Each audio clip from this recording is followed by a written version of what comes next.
చెప్పండి మీరు అడుగుతారా? ఆంధ్రప్రదేశ్లో లోకేష్కి డిప్యూటీ సీఎం ఇవ్వాలని చెప్పేసి గొడవ జరుగుతుంది. మీకేమనిపిస్తుంది అసలు అవసరమా ఇప్పుడు ఇదంతా? చాలా అవసరం అండి ఇప్పుడు. ఎందుకంటే యాక్చువల్గా పవన్ కళ్యాణ్ గారు అనేటువంటి ఆయన ఇండివిజువల్గా ఎక్కడ పోటీ చేసి గెలవలేదు. ఆయన తెలంగాణలో పోటీ చేసి అన్ని సీట్లు ఓడిపోయాడు. అంతకుముందు కూడా ఎలక్షన్లో పోటీ చేసి అన్నీ ఓడిపోయాడు. చివరికి పవన్ కళ్యాణ్ కూడా ఎలక్షన్లో ఓడిపోయాడు. కానీ ప్రజెంట్ గెలవడానికి కారణం ఏంటంటే తెలుగుదేశం పార్టీతో ఒప్పందం చేసుకోవడం వల్లనే పవన్ కళ్యాణ్ గారు గెలిచారు అనేటువంటి అభిప్రాయం తెలుగుదేశం పార్టీ అభిమానులు అందరిలో కూడా ఉంది. అంటే ఇది కూటమికి నష్టం చేకూరుస్తుందో లాభం చేకూరుస్తుందో ఈ చర్చ? కూటమికి ప్రస్తుతానికి ఏమి నష్టం లేదండి. ఎందుకంటే ఇక్కడ ముగ్గురు ఉన్నారు. ఎవరెవరంటే చంద్రబాబు నాయుడు గారు, మన జనసేన పవన్ కళ్యాణ్ గారు, దాంతోపాటుగా మన సెంట్రల్ గవర్నమెంట్ బీజేపీ, ఈ ముగ్గురు కలవటం వల్లనే ఈ యొక్క కూటమి అనేది ఏర్పడింది. ముగ్గురి యొక్క బలం కలిసే వాళ్ళు గెలిచారు. దాని తోడు అక్కడ జగన్ గారు కూడా బలంగానే ఉన్నారు. జగన్ గారికి కూడా 40% ఓటింగ్ వచ్చింది. అంటే ఇది నష్టం చేకూరుస్తుందా ఈ పార్టీ కూటమికి ఇది చర్చ? కానీ ఏంటంటే పవన్ కళ్యాణ్ గారు తీవ్రమైనటువంటి అసంతృప్తితో ఉన్నారు. ఎందుకంటే పవన్ కళ్యాణ్ గారి టార్గెట్ ఏంటంటే సీఎం అవ్వాలని. ఆయన సీఎం వద్దంటున్నాడు కదా, అసలు నేనేం సీఎం కావాలని కోరుకోవట్లేదు అన్నాడు కదా అని పైకి అంటున్నారు. కానీ అసలు చిరంజీవి గారే చీఫ్ మినిస్టర్ అవ్వాలనేటువంటి ప్రయత్నం చేశారు. అసలు ఏ సినిమా హీరో వచ్చినా సరే వాళ్ళ అల్టిమేట్ టార్గెట్ ఏంటంటే చీఫ్ మినిస్టర్ కావడమే. ఈవెన్ రజనీకాంత్ గారు కూడా వచ్చేసి చీఫ్ మినిస్టర్ అవ్వాలనే భావించారు. కానీ అక్కడ పాసిబుల్ కాదని అర్థమైపోయింది అక్కడ.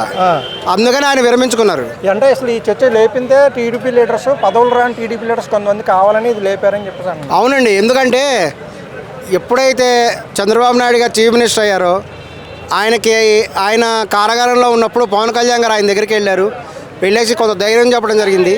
ఇవన్నీ కూడా మనసులో పెట్టుకుని చంద్రబాబు నాయుడు గారు ఆయనకి డిప్యూటీ చీఫ్ మినిస్టర్గా చేయడం జరిగింది. ఆయనకి ఎటువంటి ఎక్స్పీరియన్స్ కూడా లేదు. ఇంకొకటి ఏంటంటే మన ఒరిజినల్ పెద్ద ఎన్టీఆర్ గారు లాగా తెలుగుదేశం పార్టీ పెట్టి గెలిచేటువంటి సత్తా పవన్ కళ్యాణ్ గారిలో లేదు. ఆల్రెడీ పోయినసారి పోటీ చేసి ఓడిపోయాడు కూడా. నేను పవన్ కళ్యాణ్ గారిని వ్యక్తిగతంగా ఏం అనట్లేదు. ఏ పార్టీ కూడా ఇప్పుడు ప్రస్తుత కాలంలో విడిగా పార్టీ పెట్టి పోటీ చేసేటువంటి రాజకీయ శూన్యత అయితే ఏ రాష్ట్రంలో కూడా లేదు. ప్రతి రాష్ట్రంలో కూడా ఈవెన్ తమిళనాడులో కానీ అక్కడ కూడా డిఎంకే పార్టీ ఉంది, ఏఐడిఎంకే పార్టీ ఉంది. ప్రధాన ప్రతిపక్షం రెండు బలమైనటువంటి పక్షాలు ఉన్నాయి. వాళ్ళకు బలమైనటువంటి ఓటు బ్యాంక్ ఉంది. ఇప్పుడు కొత్తగా రజనీకాంత్ గారు లేకపోతే ఇంకో చిరంజీవి గారు వచ్చేసి తాము పార్టీ పెట్టి తాము చీఫ్ మినిస్టర్ అవ్వాలని అనుకోవడం అనేది పాసిబుల్ కాదు. ఎందుకంటే ఆల్రెడీ ఉన్న పార్టీలకే కొందరికి ఒక 30% లాయల్టీ ఓటర్స్ ఉన్నారు. అలాగే ప్రతిపక్షం పార్టీకి కూడా లాయల్టీ ఓటర్స్ ఉన్నారు. మొన్న ఓడిపోయిన జగన్ గారికి కూడా 40% ఓటు బ్యాంక్ ఉంది. ఆయన తక్కువేం కాదు. తర్వాత చంద్రబాబు నాయుడు గారు, జనసేన ప్లస్ బీజేపీ ముగ్గురు కలవటం వల్ల 40 అబవ్ వచ్చి వీళ్ళు గెలవగలిగారు. లేదంటే విడిగా పోటీ చేస్తుంటే బహుశా ఈ ఎలక్షన్లో కూడా చంద్రబాబు నాయుడు గారు, పవన్ కళ్యాణ్ గారు ఓడిపోయి ఉండేవాళ్ళు. మనం తెలంగాణలో చాలా స్పష్టంగా చూసినాం. తెలంగాణలో పవన్ కళ్యాణ్ గారు అన్ని సీట్లు ఓడిపోయారు. హైదరాబాద్లో ఒక్కచోట కూడా గెలవాల. ఇది అంటే ఈ చర్చ వల్ల పార్టీకి నష్టం, కూటమికి నష్టం జరగట్లేదా? ఇప్పుడు ఏమైతే అయిందంటే ఆయన తాను ఒక మాస్టర్ పవర్ లాగా, మెగా పవర్ లాగా తన శక్తి చూపించాలని పవన్ కళ్యాణ్ గారు అనుకుంటున్నారు. కానీ అది పాసిబుల్ కావట్లేదు. ఎందుకంటే ఆయన ఒక డిప్యూటీ చీఫ్ మినిస్టర్ మాత్రమే. యాక్చువల్గా డిప్యూటీ చీఫ్ మినిస్టర్ అనే పదవి అసలు రాజ్యాంగంలో లేదు. ఆయన కేవలం ఒక మినిస్టర్ మాత్రమే. అది ఓన్లీ ఒక ఆనరబుల్ అంతే, డమ్మీ, ఓన్లీ కాగితం పులి వంటి వాడు మాత్రమే. ఎందుకంటే ఆయన వెళ్తున్నాడు, ఏవో కొన్ని కార్యక్రమాలు చేద్దాం అనుకుంటున్నాడు. అవన్నీ కూడా యాక్చువల్ అటర్ ఫ్లాప్ అవుతున్నాయి. అంటే పవన్ కళ్యాణ్ గారు క్రేజ్ పెరిగిపోతుంది ఆంధ్రప్రదేశ్లో, దానికోసం లోకేష్ పైకి తీసుకొచ్చారని అనుకుంటున్నారు. అవునండి. యాక్చువల్గా ఏంటంటే రాజకీయాల్లో ఖచ్చితంగా పోటీ ఉంటుంది. చంద్రబాబు నాయుడు గారు అంటే దాదాపు 30 ఏళ్ల నుంచి రాజకీయాల్లో ఉన్న ఒక విజయవంతమైనటువంటి రాజకీయవేత్త. ఆయన అపర చాణక్యుడు. ఆయన ఏంటంటే మీరు చాలా జాగ్రత్తగా గమనించండి. ఒకప్పుడు జూనియర్ ఎన్టీఆర్ గారు రాజకీయాల్లోకి వచ్చారు. రాజకీయాల్లోకి వచ్చి ఆయన కూడా బ్రహ్మాండంగా ప్రచారం చేసి ఆయన కూడా కాకి చొక్కా వేసుకొని బ్రహ్మాండంగా ప్రచారం చేశారు పోయినసారి ఎలక్షన్స్లో. వెంటనే ఏమైంది, జూనియర్ ఎన్టీఆర్ గారికి యాక్సిడెంట్ అయింది. ఆ యాక్సిడెంట్ చేయించారంటారు. యాక్చువల్గా యాక్సిడెంట్ అయింది.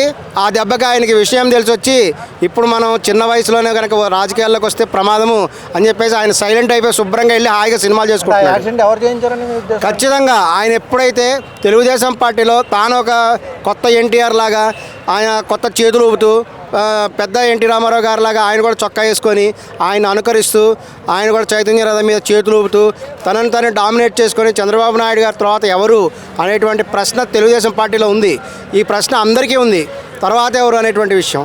కాబట్టి చంద్రబాబు నాయుడు తర్వాత వారసత్వం ఎవరికి వస్తుంది అనేటువంటి విషయం కనుక చూస్తుంటే ఇదివరకు సహజంగా అయితే లోకేష్ గారికి రావాలి.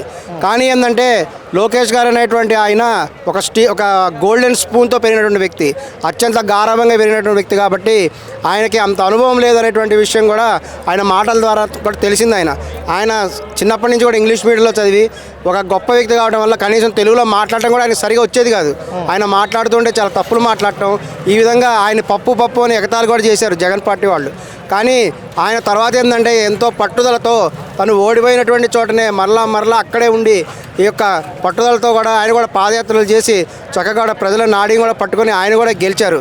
తర్వాత చంద్రబాబు నాయుడు గారి తర్వాత లోకేష్ గారు ముఖ్యమంత్రి అవుతారనేటువంటి సందర్భంలో ఇప్పుడు పవన్ కళ్యాణ్ గారు రావడం జరిగింది.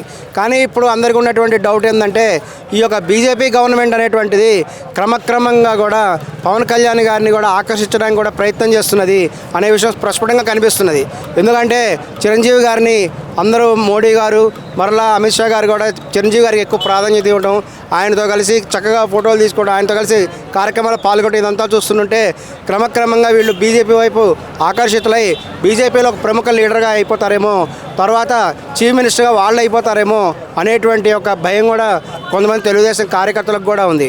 అందువల్లనే ఈ యొక్క ఆయన యొక్క ప్రాధాన్యత కూడా పూర్తిగా తగ్గించకుండా ఇంకొక డిప్యూటీ చీఫ్ మినిస్టర్ కనుక ఉంటే ఇద్దరు డిప్యూటీ చీఫ్ మినిస్టర్ ఉండవచ్చు. ఇప్పుడు పవన్ కళ్యాణ్ గారిని డిప్యూటీ చీఫ్ మినిస్టర్ తీయాల్సిన అవసరం లేదు, ఆయన ఉండొచ్చు.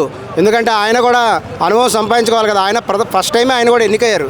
ఆయనకు కూడా మొత్తం అసలు ఇక గవర్నమెంట్ ఎలా నడుస్తుంది, ప్రాక్టికల్గా ఎలా నడుస్తుంది అనేది తెలియాలి ఆయనకు కూడా. అదేవిధంగా లోకేష్ గారిని కనుక చూస్తే లోకేష్ గారు ఆయన కంటే కూడా ఎక్కువ ఎక్స్పీరియన్స్ ఉన్నటువంటి వ్యక్తి. ఈయన కూడా అన్ని చూస్తున్నాడు. కాబట్టి లోకేష్ గారికి కూడా డిప్యూటీ చీఫ్ మినిస్టర్ వస్తే ఇద్దరు డిప్యూటీ చీఫ్ మినిస్టర్ ఉండొచ్చు. అప్పుడు బ్యాలెన్స్ అవుతుంది. బ్యాలెన్స్ అయ్యి ఫ్యూచర్లో ఎటువంటి సమస్యలు వచ్చినా కూడా ఈ యొక్క లోకేష్ గారు దాన్ని హ్యాండిల్ చేస్తారు అనేటువంటి అభిప్రాయం కూడా తెలుగుదేశం కార్యకర్తలు కూడా ఉంది. దానికి ఆయన అన్ని విధంగా అర్హత కూడా ఆయనకు ఉంది.